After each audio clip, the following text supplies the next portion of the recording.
Students हम discuss करेंगे United Nation General Assembly के बारे में। Students United Nation General assembly UN के जो 6 प्रिंसिपल ऑर्गेनाइजेशंस हैं उनका ये पार्ट आपको देखने के लिए मिलता है।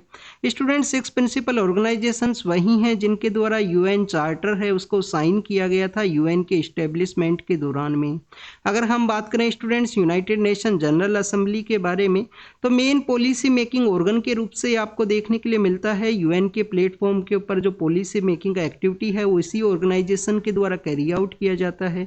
मल्टीलेटरल जो डिस्कशन है वो भी आपको यूनाइटेड नेशन जनरल असेंबली का जो प्लेटफॉर्म है उसके ऊपर देखने के लिए मिलते हैं कि जिन इश्यूज को मेंशन किया गया है यूएन चार्टर के अंदर में। और आप देखें कि यूएन के सेटअप के दौरान में यूएन चार्टर इन ऑर्गेनाइजेशंस के द्वारा साइन किया गया था।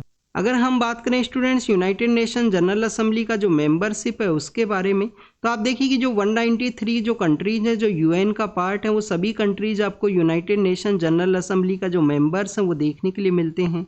सभी कंट्रीज को यहाँ पे इक्वल राइट का जो अधिकार है वो दिया गया है। किसी भी कंट्री को एडवांटेज है वो आपको नहीं देखने के लिए मिलेगा यूनाइटेड नेशन जनरल असेंबली के प्लेटफॉर्म के ऊपर में।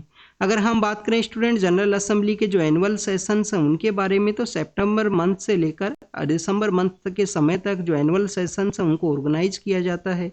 हर एक कंट्री के जो पॉलिटिकल लीडर हैं, हाईएस्ट पॉलिटिकल लीडर हैं या कोई मिनिस्टर हैं वो विजिट करते हैं उस सेशन के दौरान में और उनके द्वारा यहाँ पे इंटरनेशनल जो इश्यूज हैं उनको डिस्कस किया जाता है कि जिनको डील करने के रिगार्डिंग में यूएन का एक इम्पोर्टेंट जो आपको पोजीशन है देखने के लिए मिलता है।